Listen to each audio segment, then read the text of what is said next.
Good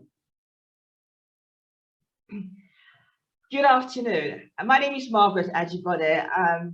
This is Mia's conversation with Lylian Coehlo, and at the STEM Positive Disruptor. The reason why we have this podcast is to bring the public into our world, so as to educate, raise awareness, change perception, and demystify what STEM is all about. That's science, technology, engineering, and mathematics. Now I've got this wonderful lady here today. She's a wonderful journey from her education to that, and now she's an expert in water and sanitation, and also gender. So she's going to talk more about that right now. So, without further ado, I'm just going to put Lylian to talk more about her journey. Hello, Lylian. Thank you for coming on board as well. Thank you so much, Margaret, for this invitation, and good morning, good afternoon for all of you that are following us. That is amazing to see how women can support women and how we can share so many experiences. I'm not perfect. I have a lot of things to do in my career, but I started really 20 years ago working as an engineer around the world.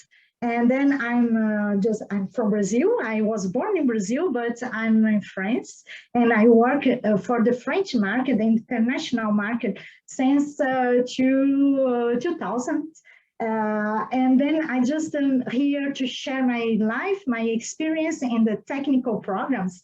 And over the last 20 years, I started my career designing concrete structures and join international companies to the cross environment and follow major projects around the world. But the message that I would like to share is that over the last 20 years, then I started doing something, and today I changed my career so many times just to find what I love to do. That is this work in the environmental water and sanitation projects. Then I joined so many companies also in major projects in robotic automation process, in oil and gas. And then I was in charge of coordinating, scheduling, directing, and motivating personnel and subcontractors between different countries like Brazil, Chile, Colombia, Panama, Angola, Abu Dhabi, Jordan. Just to see that when you are in STEM, you have so many possibilities to get out of the box and to do different things and talk with different people around the world. And we as women, I have the sensibility to make things change. Just another example about myself, that is in 2014, when I was in Brazil, I created a social enterprise, the project to participate about the challenge Root Prides, about the Clinton Global Initiative in São Paulo, that is to improve chronic disease care in the slums.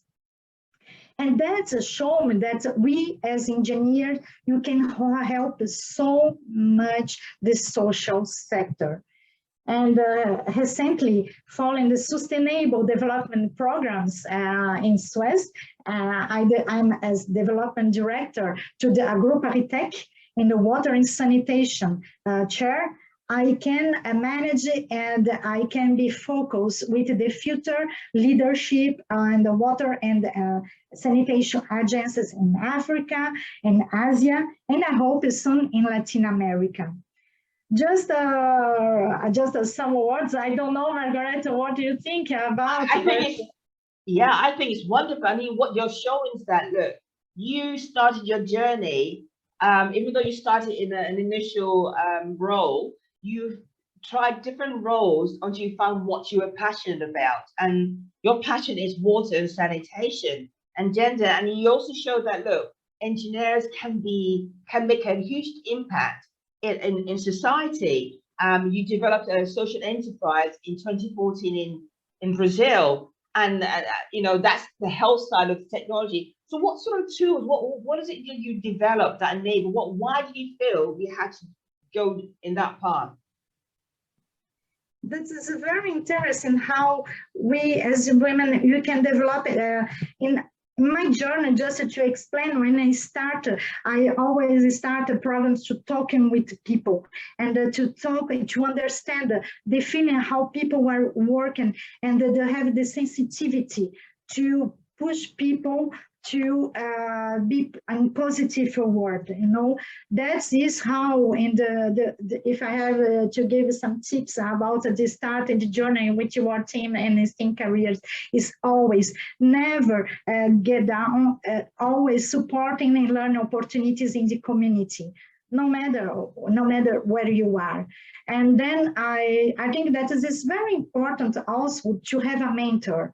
And a mentor in these careers, as I am in the water and sanitation, that is, I'm following so many women that are exposed a very different context with the water and sanitation sector. Because if you know the distance about the water for our little girl, that how many the impact her life is very important. To have one idea, the average distance that a woman and her children walk for water in Africa and Asia is 6 kilometers, 3.7 miles. And then women carry heavy loads of water, about 20 liters, in their heads in some location of the world. Water and sanitation facilities are used by both women and men. Why only women are in charge about the health? And then to this responsibility is a big responsibility that avoid that they go to the schools and that they have a professional life. Then my careers, and then when I work with this kind of people that are facing this problem, is to put always very questions. I question myself about how can I avoid to expose young girls, and how I can put more women in STEM, and find myself the question, how can I encourage participation of women in special programs like United Nations Framework Climate Change Conventions, and support learning opportunities. And as I say, I'm mentor for several little girls and women around the world, in Brazil, in France, in Germany, and in Kenya, and Indonesia. And I'm very happy because I can feel the value in how they are excited to learn more. That's this little small. That is so wonderful, because one of the things you're saying, one of the things I picked up is that the importance of having a mentor. That helped you, and you're able to help others as well. But also you raised about the water and sanitation, that the issues where it seems that there's a distinctive role where women are concerned, that they're the ones that have to walk miles to go and get water. Those are the ones that are privy to do all the things that, why can't it be an equal value or balanced way of living where both male and female are doing the same thing? So this is something that you're saying you feel very strongly about and passionate about, that you like to see change, but also open opportunities for them. So you've described the ugly side of that. The reason why you entered the water and sanitation is because you want to improve the lives of people in general, especially women, because they're the ones that are being impacted and affected positively as well as negatively. And you want to turn it, flip it on itself and change that. So how do you, based on your experience, because you've been in the industry for so long, and based on your expertise, because you mentioned that you're the water and sanitation chair, can you explain to us what can you do to change, or what would you like to see to change the dynamics of what's happening right now? Or are there changes already happening? Yes, that we work to train professionals, leaders, and the decision makers of the urban services for tomorrow. We are rapidly growing and the environment in Africa and Asia and Latin America, and you are in constant interaction with the institutions, and what the decay, the most important thing at this moment is to training and education. And what is amazing that what you are living a historic moment for women in water, because it's the first time that all the top jobs in the private water sectors have been held by women. That's nice.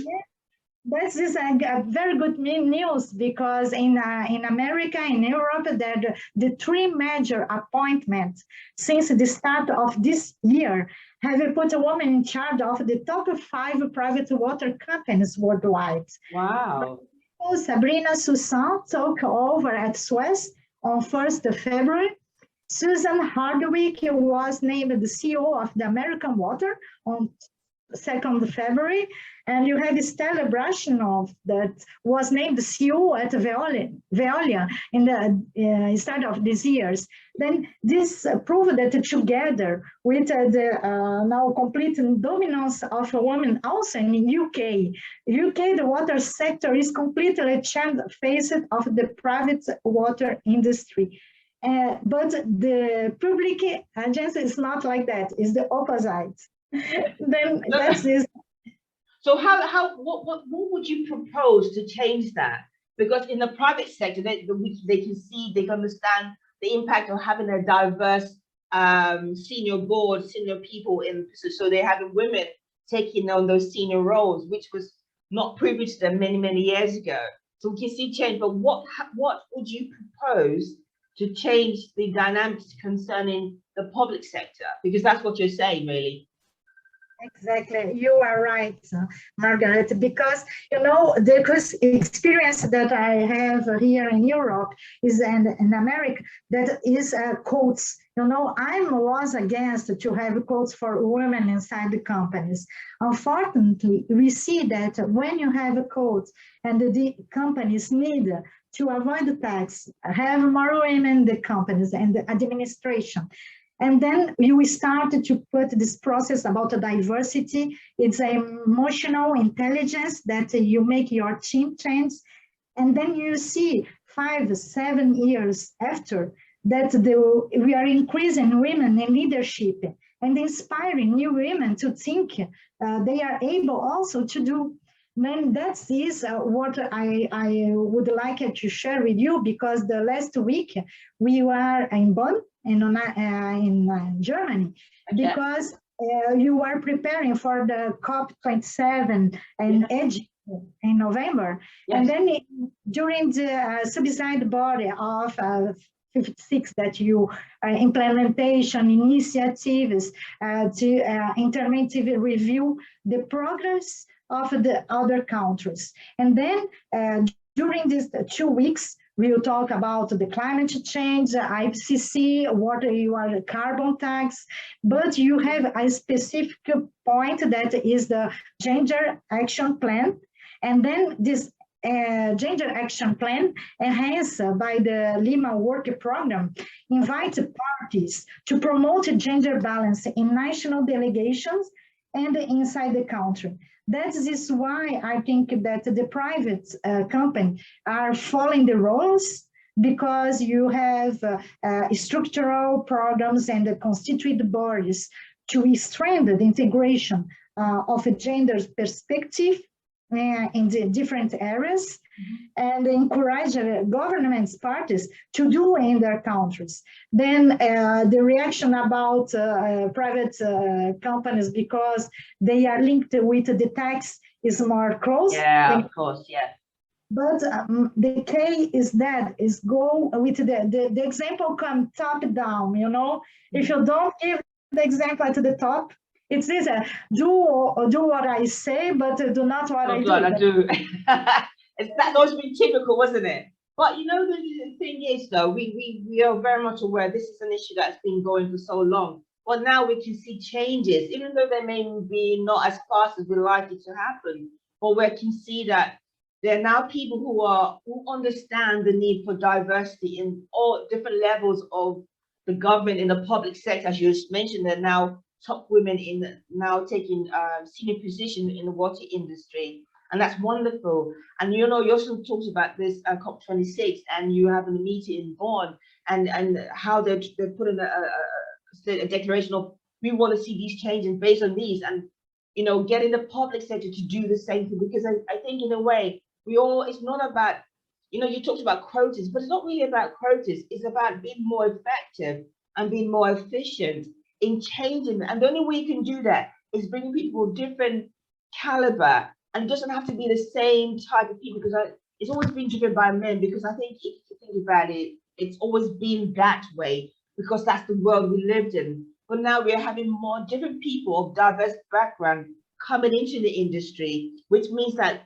we can bring a different way of looking at things than you. And so unless you give us that opportunity, we're always going to be stuck and doing the same thing and repeating the same mistake. We get results, but not the type of results we like. So we need a diverse team to be able to do that. People with a different levels of seniority to change that.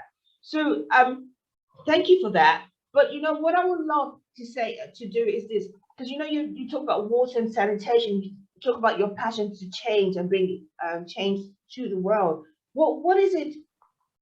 And you talk about the gender thing impact as well. But from your perspective, because you worked all over the world, and you're from Brazil, you know how things work in Brazil, but you also know how things work in France, but also know the different parts of the world as well.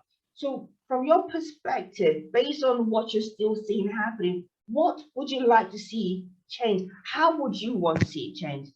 You put your hat on, what would you do if you were in that position to do that change? So to answer your question, that is a very complex question, because you are living a difficult moment, and with the war, COVID is just finishing, but you have so many issues to solve in this planet, and that, in my own perspective, we need to encourage parties to strengthen the gender responsiveness of climate finance, with a view of building the capacity of women and to facilitate access to climate finance by grassroots women's organizations, indigenous peoples, and local communities. As I said, as the women gender constituencies that represent so many NGOs around the world linked to United Nations Climate Convention, Climate Change. We need really to be more active with the governments, with the parties, and push the participation and the leadership of women in all aspects. For the private company, that you are living a different crisis, and then the performance, the KPI is a new KPI that you need to improve, and the diversity, inclusion, resilience are the words that you cannot leave behind, that things that you need to go faster, you need to have a national and a local level climate policy making, and with women involved, and no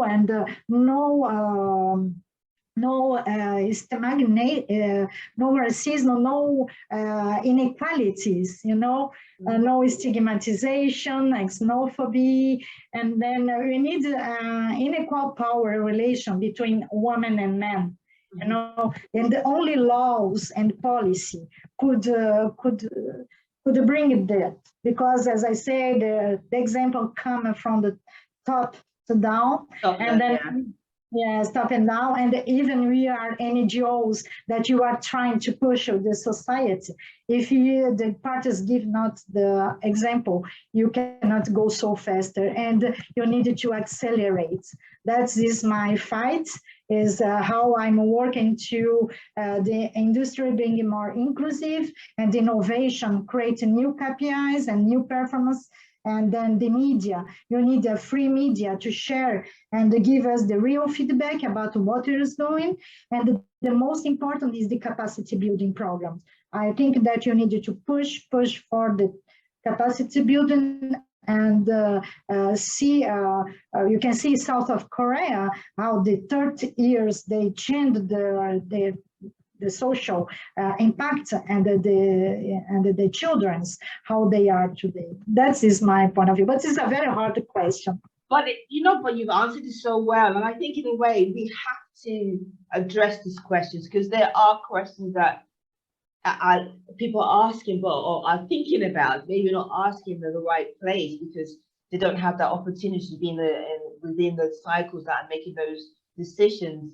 And thank you so much. And you mentioned about the need for capacity building, the need for that, and you mentioned about Korea doing what they've done and the impact and the change that's taking place.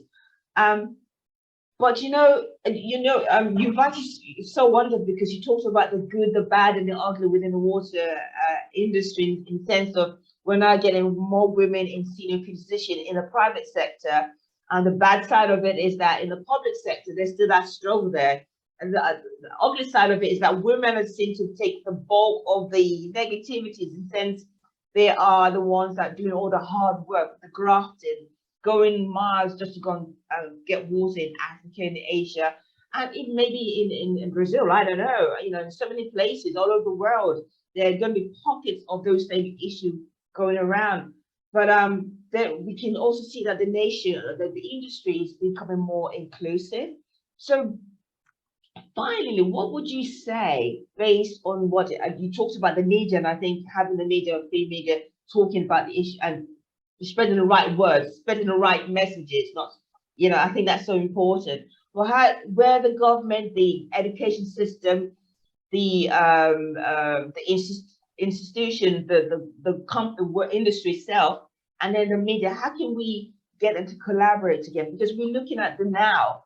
The future is important. How to get more young people, because young people are more sensitive to the change that's occurring. There's a different era, different generation, so they understand the need for them not to repeat the same mistake that maybe our parents did, and so they are very much aware of what this is. What would you say are 5 sustainable things or recommendations that you would encourage, where bringing those 4 aspects, key sectors, or the media, the industry, education, the government, to work together, but getting young people, gender aspects, getting more inclusive? We are getting there. Don't get us, because we shouldn't say it's always problems, but we are getting there. But what can we do better to improve for the future? So we look at the now. So what about tomorrow? How can we be ready for the sort of issues we're facing? So the pandemic happened, it changed a lot of things. We have the war in Ukraine. It's not that we don't have war. We're used to it maybe in Africa, in the Arab world, but I think it came so close to home that it shook us a bit. So we're not saying it's anything new. It's just a different closeness that's made us realize, hold on a minute, nothing's that stable. So how can we prepare for something like this? Because it may happen again. There are no guarantees that it won't happen. Just like with the pandemic, and we had, I don't know, was it a long time ago? They had I don't know what they called it. There was a disease or a pandemic then. And it was slightly different, but they changed. They survived. We came through. But how can we preempt something like this? Because this is not new. It's new in the sense that it's a disease that we weren't expecting to happen, because we're supposed to be on top of things, but it happened.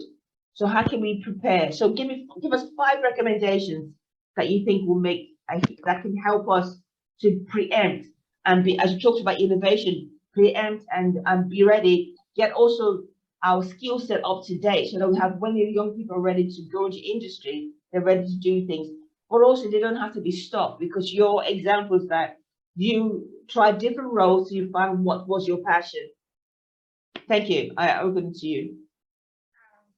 That is a very important question, because I think we can separate in two questions, because one of the biggest green initiatives, that are reducing the energy and reducing the waste at the office. That about the climate change, about the impact, sustainability, or the solutions. Some solutions that you can discuss it, and link it to the gender is other topical that you can mix after. But that 63% of companies that are reducing energy consumptions, according to the report from the McKinsey and different reports that are bringing for the United Nations. You are doing a very complex documentation now about the solutions, that because you have the targets 2025 and 2030 to analyze the efforts you've done and what you needed to do after. Okay, then if you talk about the solution about that green industry, that energy from waste is one of some solutions that are transforming the water treatment plants and the wastewater treatment plants. Also that you needed to use sustainable products and then come back to the basic, and then you have so many solutions that you needed to improve to protect coastal wetlands. And women needed to be also owner of the land, and that you can mix the different point of view. You needed to promote the benefits of the sustainable agroforest and train to go back to the basic solution. Another option is also, not option, so solution is the centralized energy distribution and the security indigenous people's lands rights. I think that's very important. And as you know, in Brazil, you are suffering a lot about the genocide, about indigenous people that you are living now. And about the improve the mass transit, that the transport is impacting so many of the urban cities, and you are growing so fast in Africa, also in the urban lives, and then you needed to go faster with also the transport and the energy sector. That how that the industries can reduce the climate change. That is clear that you need the electricity and the heat production are the largest contributor to the global emissions. Then, if you needed to reduce, you needed to focus and reduce the emissions, and then go a little faster also. And link it to women, I would like it just to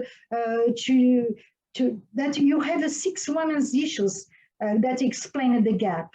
One is the violence against women and girls.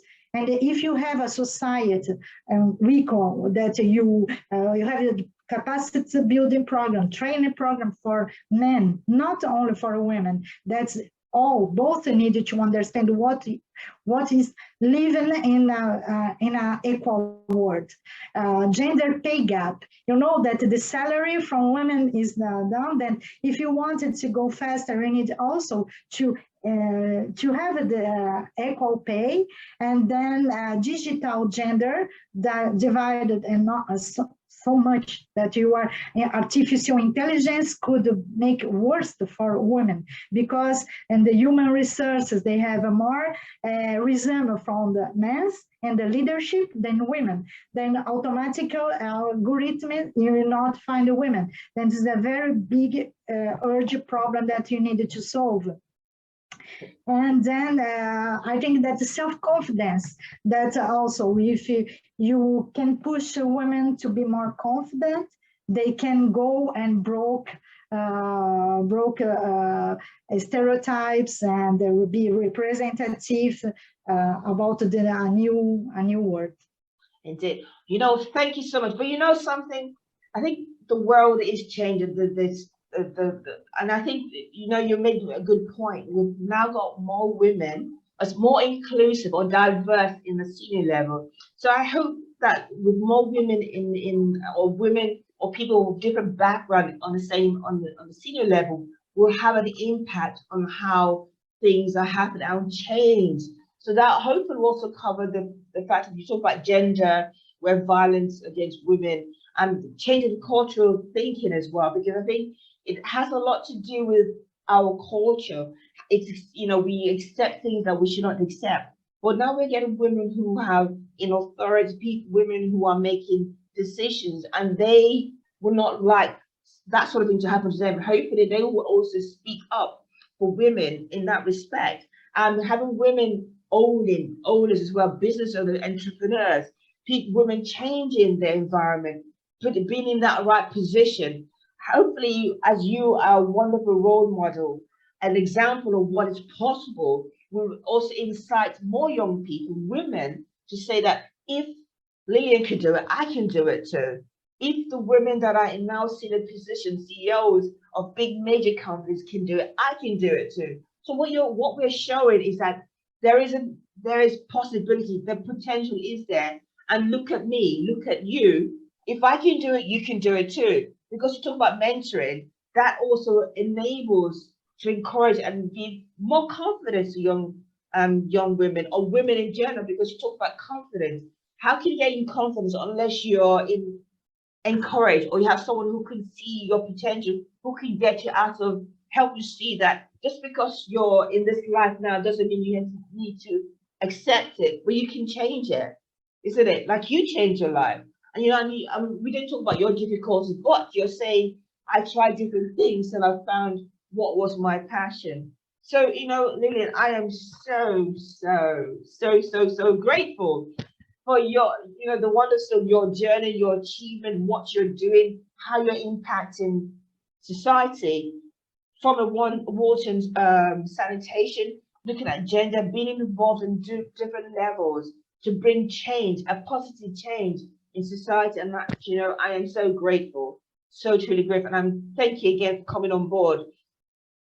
Thank you. So this is Margaret Ajibode, and this is Mia's conversation with Lylian Coehlo, and at the STEM Positive Disruptor. So please, look forward to you hearing Lylian's story and what she wants to see happen. So again, I want to say thank you to Lylian for coming on board and just sharing her views and what is changing within her industry as well. So thank you very much, Lylian. Really.